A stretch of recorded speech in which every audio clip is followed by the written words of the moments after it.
Hello, hello, শুনতে পাচ্ছ সবাই? জি স্যার, শুনতে পাচ্ছি। আচ্ছা, রাব্বানি আসো?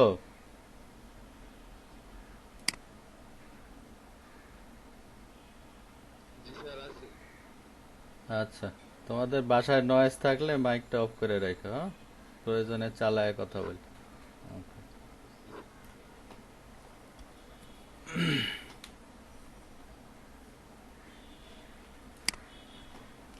আজকে আমরা মূলত 9 নম্বর ক্লাস করব, যে ক্লাসে গতকালকে হওয়ার কথা ছিল। লেখার ইফেক্টের ব্যবহার, টাইপোগ্রাফির এর ব্যবহার, ছবি ব্লেন্ড করা এবং কম্পোজিট তৈরি করা এবং স্ক্রিন রিটাচিং এর বেসিক আর কি ব্যবহার। তো আচ্ছা, আমরা লেখার ইফেক্ট সম্বন্ধে আমরা কালকে ছোট্ট একটা ভিডিওতে আমরা দেখছিলাম। তো আজকে আরো একটু বিস্তারিত দেখব।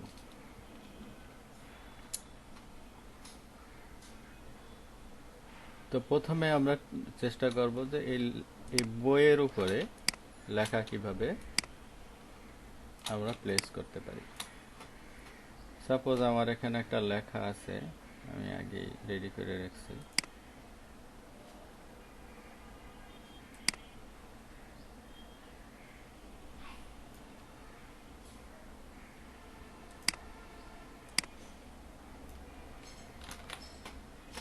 আমি একটা নতুন টেক্সট লেয়ার নেই।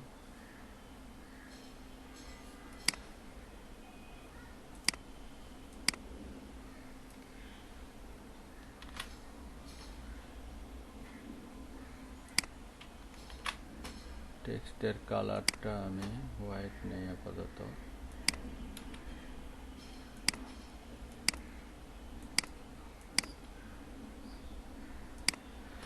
হুম,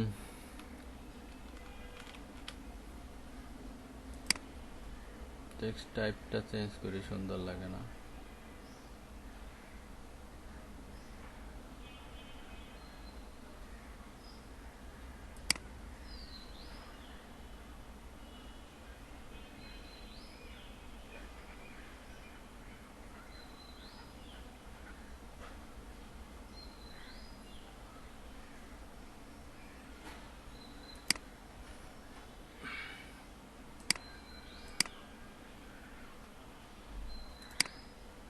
টেক্সট সাইজটা একটু চেঞ্জ করে নিই।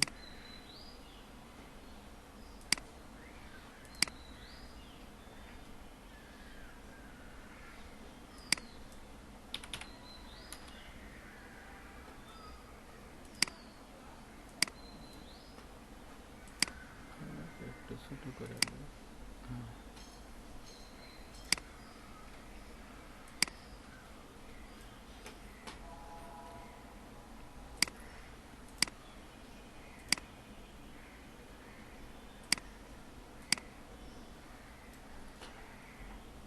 এখন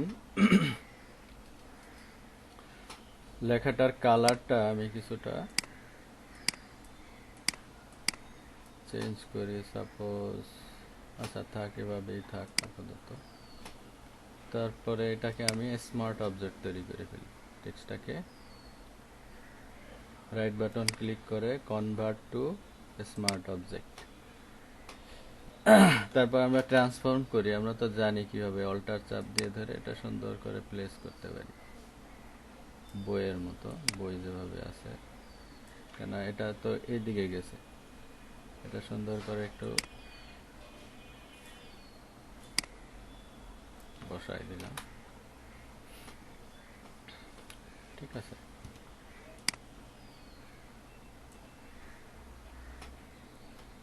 সুন্দর করে বসাই দিলাম।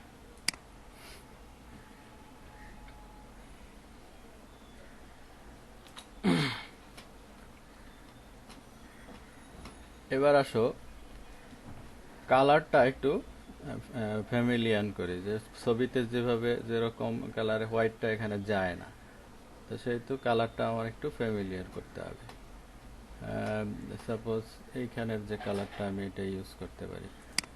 এইখানের কালারটা ইউজ করতে পারি। ব্রাশ করি, নতুন একটা লেয়ার নেই। ডার্কার অংশে ডার্কার কালারটা নিই, ডার্কার অংশ সম্ভবত এইটা, এদিকটা ডার্কার অংশ, এটা নিলাম। ডার্কার অংশটা আমি এদিকে বড় ব্রাশ নিয়ে ফ্লো কমায়, অপাসিটিটা একটু হালকা কমায় নিই, ব্রাশ করি। আর এই সাইডটা ব্রাশ করি। এটাকে আমি ক্লিপিং মাস্ক করি। কিভাবে ক্লিপিং মাস্ক করে সেটা আমরা দেখি। Right button, create clipping mask. তো ক্লিপিং মাস্কটা তোমরা আজকে হয়তো দেখছো। ক্লিপিং মাস্কটা হচ্ছে, যদি ক্লিপিং মাস্ক আমরা করি তখন দেখবা এখানে একটা সুন্দর একটা ছোট অ্যারো চিহ্ন আসে, ছোট্ট একটা অ্যারো চিহ্ন আসে। এই অ্যারো চিহ্ন দিয়ে বোঝা যায় যে এই লেয়ারের কাজটা শুধু এই লেয়ারে হবে, নট ব্যাকগ্রাউন্ড লেয়ারে। এই লেয়ারের কাজটা শুধু এই লেয়ারে হবে। এটা হচ্ছে ক্লিপিং মাস্ক। তাহলে এই যে কালারটা আমি যে ব্রাশটা করছি, এই ব্রাশটার অ্যাপ্লাইটা শুধু এই টেক্সটের উপরে হইতেছে, নট এনিওয়ে। তারপরে আমি আর একটা লেয়ার নেই, এটার কালারটা আমি নেই এই লাইটার অংশ দিয়ে, এখানকার লাইটার অংশ নিয়ে আবার আমি ব্রাশটা করি। এটাও ঠিক সেম, আবার আমি ক্লিপিং মাস্ক করি, ক্রিয়েট ক্লিপিং মাস্ক।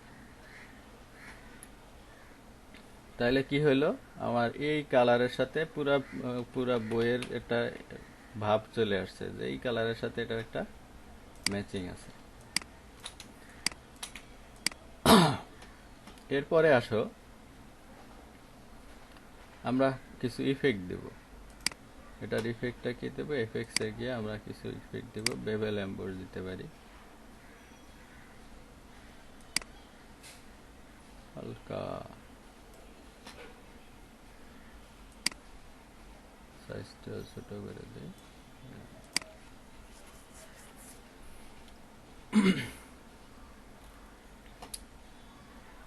এরপরে আসো, আমরা আর একটা নতুন টেকনিক শিখবো, সেটা হয়েছে ডিসপ্লেসমেন্ট। ডিসপ্লেসমেন্ট দিয়ে আমরা কিভাবে সুন্দর করে বইয়ের সাথে মিলাই ফেলি সেটা আমরা দেখব। আমি এই ব্যাকগ্রাউন্ড লেয়ারের একটা ডুপ্লিকেট লেয়ার নেই, এই ডুপ্লিকেট লেয়ার নিলাম, এগুলো অফ করে দিই, ব্যাকগ্রাউন্ড লেয়ারের একটা ডুপ্লিকেট নিয়ে নিলাম। এটার একটা লেবেল নেই,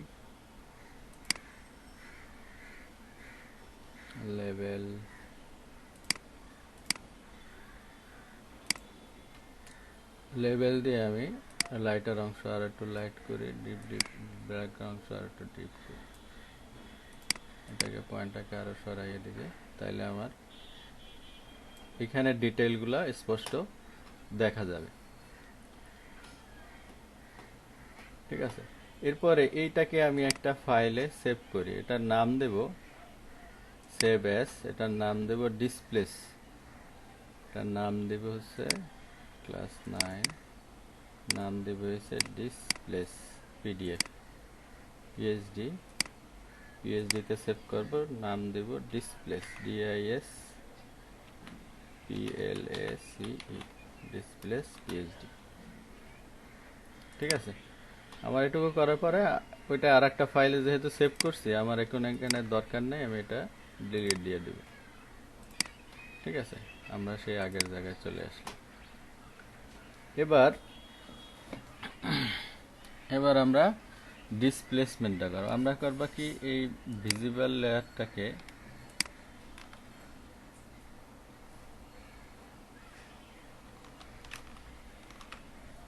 মার্জ করলাম, এই লেয়ারগুলোকে এই কয়েকটা লেয়ারকে আমি মার্জ করলাম। কন্ট্রোল অল্টার ই, তুমি যে কয়টা লেয়ার মার্জ করবা এরকম শিফট চাপ দিয়ে ধরবা, ধরার পরে কন্ট্রোল অল্টার ই দিলে লেয়ার মার্জ হয়ে যাবে। এখন এটা অফ করি, দেখো এটা হচ্ছে একটা লেয়ারে আসছে। ঠিক আছে, এখন আমি এই লেয়ারকে সিলেক্ট করে আমরা ডিসপ্লেসমেন্ট, কোথায় যাব, ফিল্টারে যাব, ডিজর্টে যাব, তারপরে দেখবো আমরা একটা ডিসপ্লেস দেখি। ঠিক আছে, ঠিক আছে, তার আগে আমরা এটাকে এই লেয়ারটাকে আমরা করি, স্মার্ট অবজেক্ট করি। জানোই তো স্মার্ট অবজেক্টের সুবিধা হচ্ছে আমরা অন্য কোনো কাজ করলে এটা নতুন লেয়ারে হয়, পরবর্তীতে আমরা এগুলো আমি প্রয়োজন মতো চেঞ্জ করতে পারি। তো আমি আবার এখন যাব কোথায়, ফিল্টারে, ডিজর্ট, ডিসপ্লেসমেন্ট। এখানে দেখো ডিসপ্লেসমেন্ট ওপেন করার পরে এখানে একটা স্কেল আছে, হরিজন্টাল স্কেল, ভার্টিক্যাল স্কেল। এই স্কেল দিয়ে বোঝা যায় যে আমি যে স্যাম্পল ডিসপ্লেসমেন্ট যে ইমেজটা নিব ওই ইমেজটার সাথে কি পরিমাণ স্কেলে সে ডিসপ্লেস হবে। এটা যত কমাবো অত কম ডিসপ্লেস হবে, যত বাড়াবো অত বেশি ডিটেল দিয়ে ডিসপ্লেস করবে। তো আপাতত আমরা কম করব, 2 দিয়ে করি আমরা। পরবর্তীতে আমরা যেহেতু স্মার্ট অবজেক্ট আছে, নতুন লেয়ার হবে, আমরা পরবর্তীতে আবার এটা প্রয়োজনে চেঞ্জ করতে পারবো। ওকে দিব। ওকে দেওয়ার পরে এখন আমি সেই যেটা আমি আগে সেভ করছিলাম ডিসপ্লেস পিএইচডি, ওইটাকে আমি সিলেক্ট করে ওপেন দেব। এখন দেখো ঘটনাটা কি হইল, সেটা হয়েছে এই যে দেখো ওই যে ওই ইমেজের ডিটেলস নিয়ে এই পুরা টেক্সটগুলা কি হয়ে গেছে, গ্রাউন্ডের সাথে মিলে গেছে। যখন কোনো অ্যাম্বুশ পেপারে প্রিন্ট হয় তখন দেখবা এরকম ওই এই অ্যাম্বুশের সাথে ওই অ্যাম্বুশের সাথে মিলে এরকম লেখা ভেঙে যায়। আমাদের কাজটাও সেই রকম হয়েছে। তা আমি যদি মনে করি যে ডিসপ্লেসটা বেশি হয়ে গেছে, এখানে দেখো ডিসপ্লেসের ঘটনাটা দেখো, ডাবল ক্লিক করি, আমি যদি এখানে 10 দিই, 10 যেটা ছিল এটা দিই, তাহলে কি হতো, আরো বেশি পরিমাণে ভেঙে যেত। তো আমাদের কি লাগবে, অত দরকার নেই, আমরা প্রয়োজনে এখানে 2 দিব বা 1 দিব, 1/1। ওকে, এটা ডিসপ্লেস, তাহলে সামান্য পরিমাণে সে ডিসপ্লেস হবে। সামান্য ডিসপ্লেস হলেই বোঝা যাবে যে এটা আমাদের এই বইয়ের উপরই প্রিন্টেড।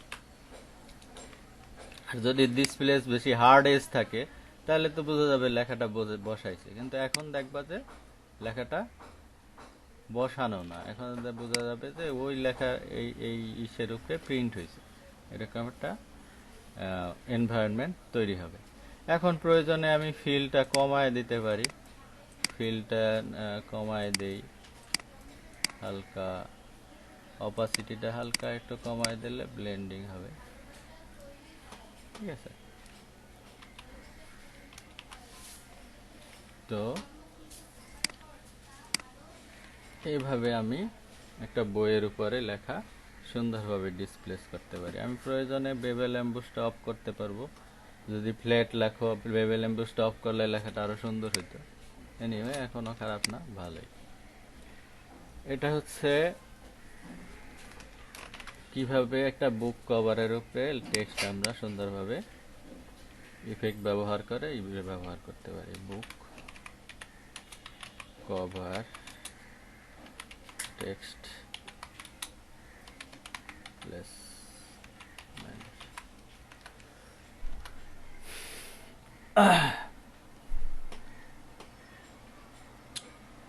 এবার আসো আমরা তার কাজ শেষ।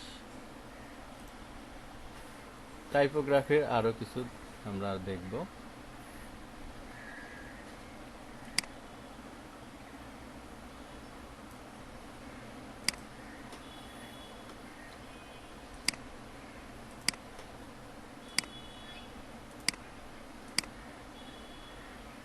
এবার আসো আমরা আরেকটা জিনিস দেখাই। ফাইল, নতুন একটা ফাইল নেই, আমি A4 সাইজে নিলাম।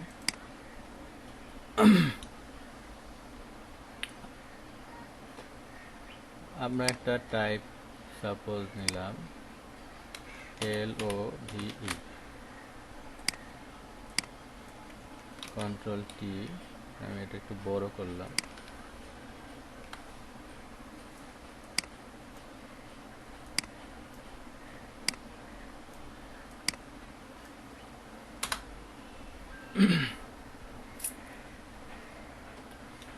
এরপরে আমি লেখাটাকে একটু বোল্ড করব, এটা অবশ্য এরিয়াল বোল্ড আছে। এটাকে যদি আরো বোল্ড করতে চাই তখন আমি এই যে দেখো ক্যারেক্টারের এইখানে চাপ দিলে লেখাটা আরো বোল্ড হবে, আরো বোল্ড হবে। এরপরে এটাকে আমি আরো একটু চাপায় দিই, আমি সিলেক্ট করলে এটা হচ্ছে 0 দিলে রিয়েল, এরপরে যদি আমি প্লাস দিই ফাঁকা ফাঁকা হবে, আবার যদি আমি মাইনাস দিই তাহলে চাপায় দেবে। এখানে চাপায় গেছে, ভি এর সাথে ই চাপায় গেছে। আমি যদি আরো ও এর সাথে ভি চাপ দিই, আরো চাপাইতে চাই, তাহলে একটা টেকনিক আছে যে অল্টার চাপ দিয়ে তুমি এই যেখানে যেটা সরাবা সেখানে কার্সরটা নিয়ে আসবা, তারপরে অল্টার প্রেস করবা, তারপরে অ্যারো, যে রাইট অ্যারো দিলে এদিকে সরবে, লেফট অ্যারো দিলে এদিকে, যে অ্যারো দিলে এদিকে সরে আসবে। আবার এটা যদি আমি সরাইতে চাই অল্টার প্রেস করে ধরবা, তারপরে এটা এখানে সরাবা। ওকে, এভাবে আমি এটা যদি আর একটু সরাইতে চাই পার ক্যারেক্টার, এটা যদি আর একটু সরাইতে চাই আবার অল্টার প্রেস করে, হ্যাঁ ঠিক আছে।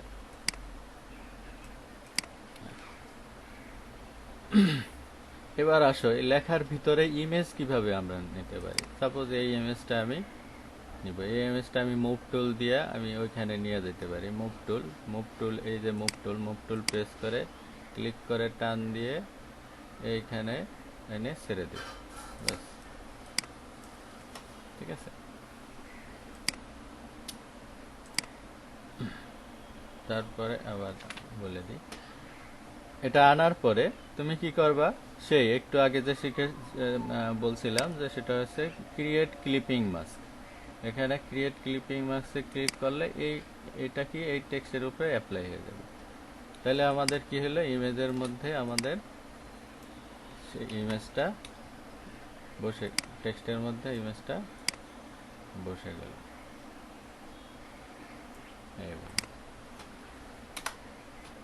Good looking. এরপরে মনে করো আমি ব্যাকগ্রাউন্ডটা চেঞ্জ করতে চাই, ব্যাকগ্রাউন্ডটা চেঞ্জ করতে চাই, ইমেজ সাইজটা একটু ঠিক করে নিই। ইমেজ সাইজ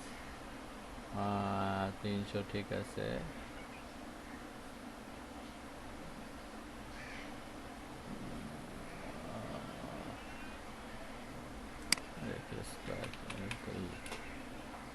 ক্রপ করে নি, কন্ট্রোল সি দিয়ে ক্রপ করে নি, ছোট করে ফেলি, এতখানি দরকার নেই, ঠিক আছে। এবার আমি এটার ব্যাকগ্রাউন্ড নিয়ে নিই, একটা নতুন সলিড কালার লেয়ার নেই, কালারটা এটা নেই, বা এখান থেকে যে কোনো কালার আমি পিক করি, যেটা ভালো লাগে।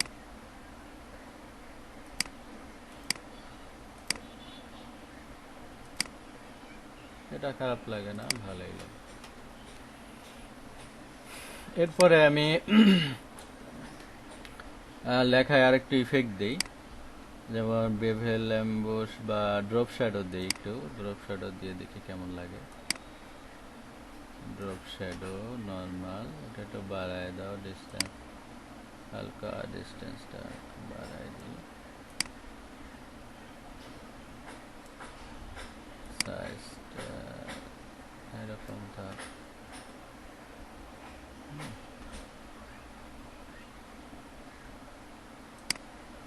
অপাসিটিটা হালকা বাড়ায় দিই, তাহলে ভালো লাগবে। হ্যাঁ, ওকে।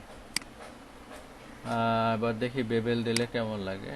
বেবেল দিলে হালকা একটু ইফেক্ট আসে, খারাপ না, এটাও ভালো। ইনার বেবেল আছে, স্মুথ, ঠিক আছে। প্রয়োজনে এখান থেকে ডেপথটা বাড়ায়, হালকা বাড়ায় দিতে পারো, ওকে।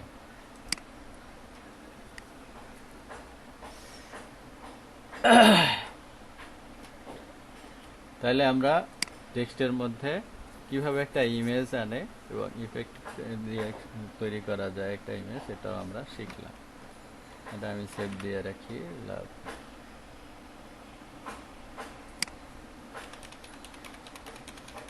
Image text.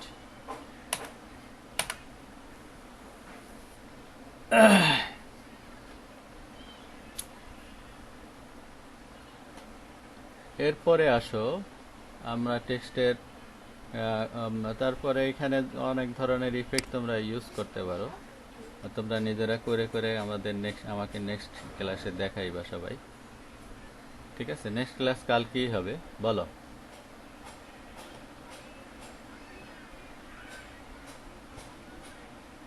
হ্যাঁ অবশ্যই দিতে পারবা, এটা তো তুমি কালকে দেখাবা। তুমি যেভাবে কম্পোজিশন করো তুমি আমাকে দেখাবা কালকে, হ্যাঁ ঠিক আছে। আমি জাস্ট টেকনিক তো দেখাই দিচ্ছি, কম্পোজিশন তোমরা তৈরি করবা আরো বেশি বেশি করে টেকনিকগুলো ইউজ করে। ওকে, তারপরে দেখো আমাদের এই ইমেজের কাজ শেষ, এটার কাজ শেষ।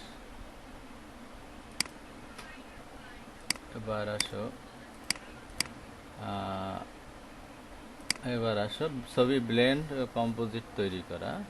আমি ছবি ব্লেন্ড করা আগেও শিখাইছি, এখন এক ছোটখাটো আর একটা দেখাই দিই।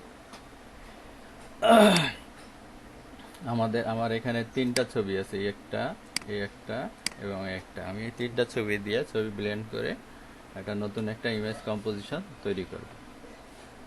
সাপোজ মনে করো এটা আমার লোগো, এটা ফুডের লোগো। আমি এটাকে নিয়ে যাই এখানে,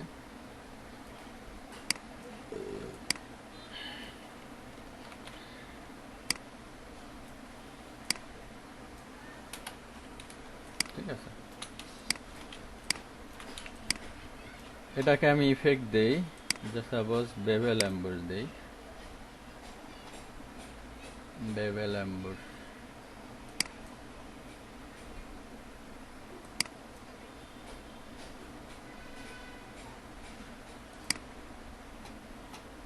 আগে এটা সিলেক্ট করি,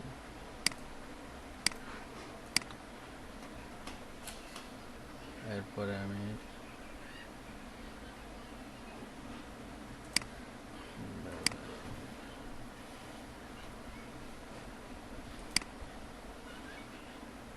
অ্যাম্বুশ,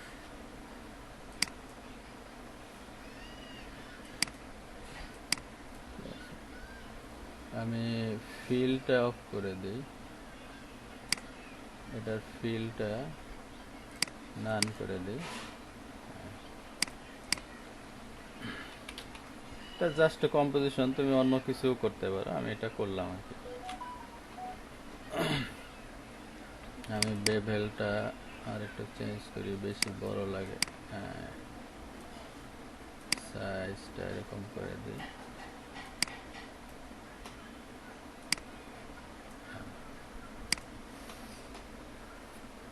এটা করলাম। মজার ব্যাপার হলো এই যে আমি বেভেলটা ইউজ করছি, আমি যে এটা ব্রাশ নিই, ব্রাশটা যদি সাইজটা ছোট করে নাও, এরকম একটা সাইজ, তুমি এখানে যা লাগবা সব ওই সেম বেভেল অ্যাম্বুশে তোমার রাইট হবে, ঠিক আছে। এখানে যদি তুমি হার্ডনেসটা 100 করে নাও তাহলে আরো ভালো বোঝা যাবে। তুমি যেখানে তোমার সাইন দাও, ঠিক আছে।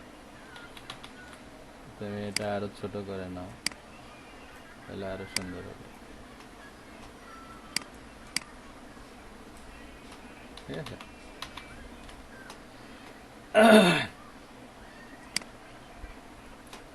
তো আমি এখানে নতুন আরেকটা লেয়ার নেই, যেখানে আমি একটা সিলেকশন নেই, এখান থেকে এ পর্যন্ত ছোট্ট একটা সিলেকশন নেই। হ্যাঁ, এই সিলেকশনের আমি এখানে এই মাঝখানের অংশটুকু বাদ দেব, তাহলে কি করতে হবে,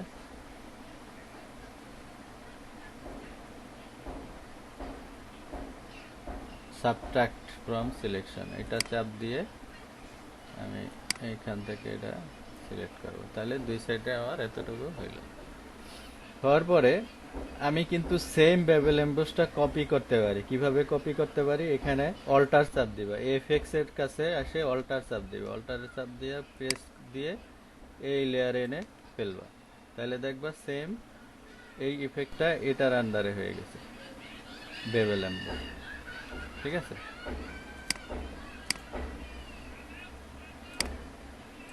আমার বেভেল এমবস এখানে আগেই করতে হবে। এখানে হয়ে গেছে, আমরা এটার ফিল্ডটাকে নান করে দিই, কন্ট্রোল ডি। তাহলে আমরা আজকে আরো একটা টেকনিক শিখলাম কিভাবে আমি ইফেক্টটাকে এক লেয়ার থেকে সেম ইফেক্ট কপি করতে পারি। কিভাবে অল্টার চাপ দিয়ে এই এফএক্স আইকনের কাছে এসে অল্টার চাপ দিয়ে অল্টার প্রেস করে টান দিলেই যে লেয়ারে ফেলবা ওই লেয়ারে ওই ইফেক্টটাই কপি হয়ে যাবে। তারপরে সেম আমি আর একটা লেয়ার নিলাম, যেখানে আমি একটা সার্কেল নিলাম, সার্কেল আমি এটা নেই, সিলেকশন সার্কেল দিয়ে মনে করো একটা ফিল করলাম, কন্ট্রোল ডিলিট বা কন্ট্রোল ব্যাক স্পেস। আমি এই সেমটা আবার এখানে এই এফেক্টটা আমি এখানে দেব, তাহলে অল্টার প্রেস করে আমি এখানে এনে ফেললাম, এটা এখানে হয়ে গেল। ফিলটা নান করে দিই, তাহলে হয়ে যাবে। এই লেয়ারে এসে আমি ফিলটা নান করে দিই, ব্যাস, কন্ট্রোল ডি।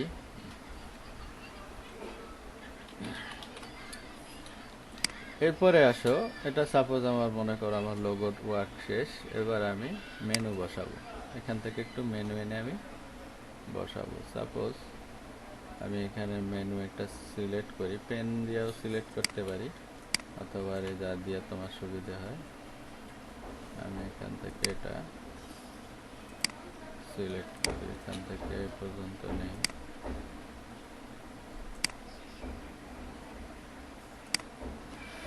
কন্ট্রোল এন্টার দিয়ে আমি সিলেক্ট করে অল্টার চাপ দিয়ে আমি এটা এখানে কোনটায় এখানে নিয়ে আসি। এরপরে কন্ট্রোল টি দিয়ে আমি এটা ফিট করি, বড় করি।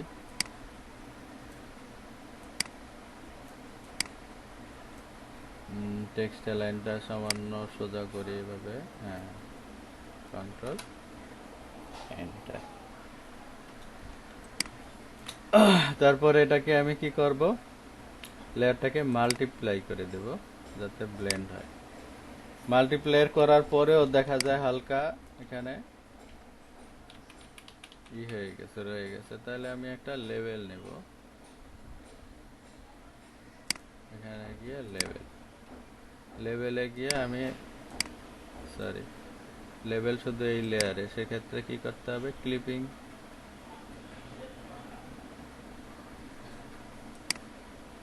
করতে হবে। তাহলে এক্ষেত্রে শুধু এই লেয়ারের উপরে এই লেভেলটা ওয়ার্ক করবে। এই লেভেলটার আমি ডার্কার অংশটা একটু কমাই দিলাম, দেখো একেবারে সুন্দর করে মিলে গেছে ব্যাকগ্রাউন্ডের সাথে।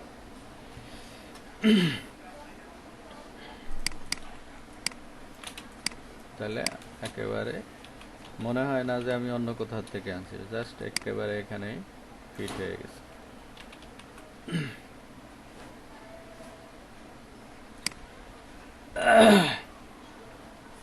তাহলে এভাবে আমরা কম্পোজিশন তৈরি করতে পারি। এটা আমি কম্পোজিশন দেখা দিলাম, কন্ট্রোল সেভ, এটাকে আমি দিলাম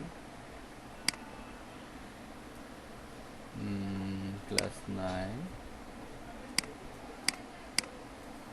ইমেজ ব্লেন্ডিং,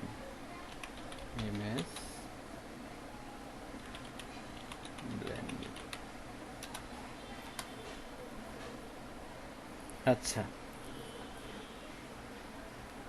তাহলে আমি ইমেজ ব্লেন্ডিং দেখানো, এবার হালকা ইমেজ রিটাচিং এর বেসিক গুলো আমি দেখাবো। আরো অ্যাডভান্স লেভেলের আমরা করব পোর্ট্রেট এডিটিং এর সময়। আজকে আমি ছোট্ট একটা টিউটোরিয়াল দিয়ে দিই শুধু ইমেজ এডিটিং এর জন্য।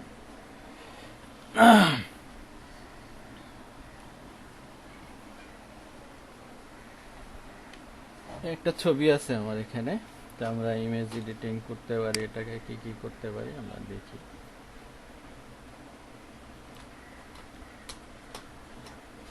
তো আমরা সবসময় একটা ডুপ্লিকেট লেয়ার তৈরি করে নিই যাতে অরিজিনাল ইমেজটা ভালো থাকে। এটা অফ করে নিই, এটা আমি কাজ করব। এটাকে প্রথমে আমি কি করব, স্মার্ট অবজেক্ট নিয়ে নিই যাতে যা কাজ করব যাতে থাকে। আচ্ছা, এটা স্মার্ট অবজেক্ট আপাতত দরকার নাই, স্কুল রিটাচিং কিছু করে নিই। আমাদের এখানে দেখা যায় অনেক কিছু আছে, কিছু হেয়ার আছে, একটা দাগ দাগ আছে। এটা যদি রাখতে চাও রাখতে পারো, না রাখলে সরিয়ে দিতে পারো। আমরা কি ইউজ করতে পারি, আমরা আগেই দেখছিলাম যে আমরা এসব কাজের জন্য স্ট্যাম্প টুল ইউজ করতে পারি। আবার আর একটা সহজ, ফটোশপ আরও সহজ করে দিছে, সেটা হচ্ছে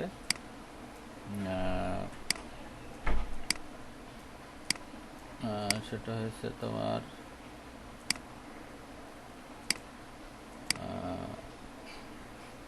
স্পট হিলিং টুলস। এটা হচ্ছে স্পট হিলিং ব্রাশ টুলস।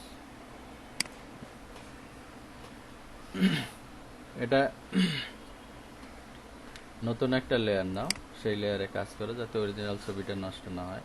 তখন এদিকে খেয়াল করতে হবে, সেটা হচ্ছে কন্টেন্ট এবার থাকবে, মোড নর্মাল দিতে পারো। ঠিক আছে, স্যাম্পল ওয়াল লেয়ারস, এটা যদি টিক না থাকে তাহলে তুমি এখানে এটা কাজ করবে না। ঠিক আছে, সাপোজ এখানে যদি টিক না থাকে তাহলে এটা কাজ করবে না।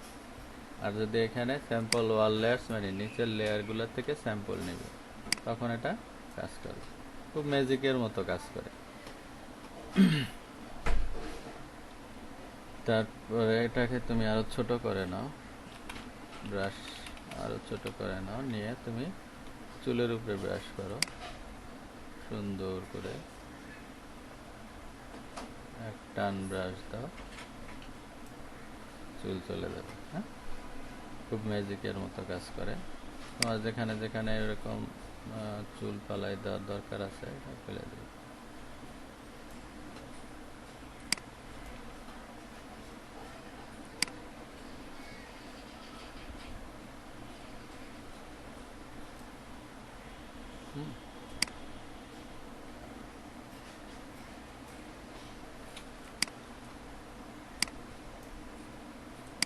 যদি কোথাও একটু সমস্যা হয়, একটু 2-3 বার দিলেই এটা ঠিক হয়ে যাবে।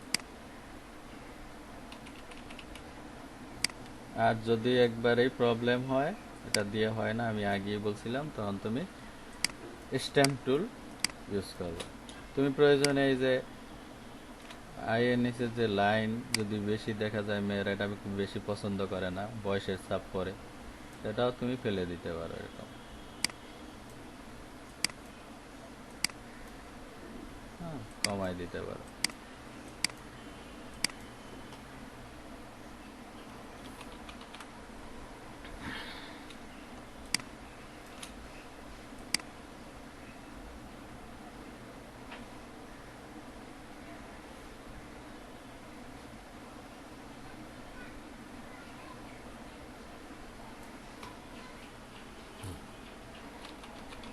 যদি তোমার একবারে না যায় তাহলে আরো 2-3 বার তোমাকে দিতে হবে।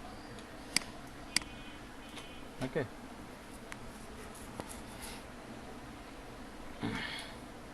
যেভাবে তুমি এই চুল এগুলা সরায় কালকে আমাকে দেখাইবে। এখানে যা যা আছে, যে চোখের উপরে চুল, স্যাম্পল ইমেজটা নিয়ে যাবা বা এই ফাইলটা নিয়ে যাবা, স্যাম্পল ইমেজ এখানে ব্যাকগ্রাউন্ডে আছে, তোমার বাকি কাজগুলা করবা। আরও যে কাজগুলি আছে এগুলা চুল চুল টুল পরিষ্কার করবা। জাস্ট ফার্স্ট স্টেপের কাজগুলি তোমরা করো, যে স্পট স্পট ডার্ক। আমরা আর একটা টেকনিক শিখবো, ফ্রিকোয়েন্সি সেপারেশন, আজকে হয়তো সময় হবে না। ফ্রিকোয়েন্সি সেপারেশন দিয়ে আমরা কিভাবে একটা স্কিনের ডিটেল এবং কালার দুইটা আলাদা করে আমরা কাজ করব, যাতে ব্রাশ করলে কালার চেঞ্জ না হয়ে যায়, আবার ডিটেল চেঞ্জ করার সময় কালার চেঞ্জ না হয়ে যায়। সেটার একটা টেকনিক আমরা শিখব সামনের ক্লাসগুলোতে। তো আজকে তোমরা বেসিক এই ছবিটা নিয়ে যাবা, তোমাদের মাথায় যা যা কাজ করে, যেসব এটা এনহ্যান্স করার জন্য আমি যেগুলা পূর্বে শিখাইছি, ওগুলার থেকে তোমরা করে আমাকে কালকে দেখাবা। ঠিক আছে, বেসিক। আমি আরো কিছু দেখাবো নেক্সট ক্লাসে। আজকে এ পর্যন্ত, এটা এ পর্যন্তই শেষ করব আজকে, না জুমে আমার টাইম 40 মিনিট, আজকে এ পর্যন্ত শেষ করব। এখানে দিয়ে দিবেন আর ছবিগুলো না, আমি দিয়ে দেবো, আমি তোমাদের দিয়ে দেবো, সবই দেওয়ার ব্যবস্থা করব, টেনশন করো না। ঠিক আছে, আমি তোমাদের দিয়ে দেবো। এটা আছে class 9 retouching basic. Retouching basic কিন্তু শেষ হয় না, আমরা আরো সামনে শিখব। তোমাদের এখন আমি যে টাস্কটা দিছি, যে কাজগুলি, শোনো ভালো করে, টাস্কটা হচ্ছে যে কাজগুলি, আমি এটা অফ করে নিই, রেকর্ডিং এর দরকার।